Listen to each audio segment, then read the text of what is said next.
തമിഴ്നാട്ടിലെ ഏത് ഉൾനാടൻ ഗ്രാമങ്ങളിലൂടെ യാത്ര ചെയ്താലും ആട്ടിൻപറ്റങ്ങളും കാലികളും അവയെ മേയ്ക്കുന്ന ഇടയന്മാരും ഒരു സ്ഥിരം കാഴ്ചയാണ്. കന്യാകുമാരി ജില്ലയിലേക്ക് വരുമ്പോൾ ഈ കാഴ്ചകൾ പെട്ടെന്ന് അപ്രത്യക്ഷമാകുന്നു. എന്നാൽ തോവാള കനാലിൻ്റെ കരകളിലും അതിനോട് ചേർന്നുള്ള മേച്ചിൽ സ്ഥലങ്ങളിലും എത്തിയാൽ ഈ ജില്ലയിലെ അവശേഷിക്കുന്ന ഇടയ സംസ്കാരത്തിൻ്റെ നേർക്കാഴ്ചകൾ നമുക്ക് കാണാൻ കഴിയും. ജില്ലയുടെ മറ്റു ഭാഗങ്ങൾ ജനവാസ മേഖലകളും വാണിജ്യ കേന്ദ്രങ്ങളുമായി മാറുമ്പോഴും ഈ കനാൽ തീരങ്ങൾ പ്രകൃതിയുടെ പഴയ ചൈതന്യം കാത്തുസൂക്ഷിക്കുന്നു.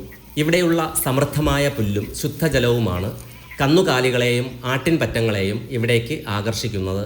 പുലർച്ചെ തന്നെ ഈ കനാൽ തീരങ്ങളിൽ ഇടയന്മാർ സജീവമാകും. തോവാള, വേളിമല ഭാഗങ്ങളിൽ നിന്നുമുള്ള കന്നുകാലി വളർത്തുകാർക്ക് ഈ പ്രദേശം ഒരു വലിയ ആശ്വാസമാണ്. ആട്ടിൻപറ്റങ്ങൾക്കും കാലികൾക്കും സ്വതന്ത്രമായി മേയാൻ ലഭിക്കുന്ന ചുരുക്കം ചില ഇടങ്ങളിൽ ഒന്നാണിത്. ആധുനികതയുടെ തിരക്കുകൾക്കിടയിൽ കന്യാകുമാരിയുടെ പഴയൊരു ഗ്രാമീണ മുഖം ഇന്നും തോവാള കനാലിൻ്റെ കരകളിൽ ജീവിക്കുന്നു.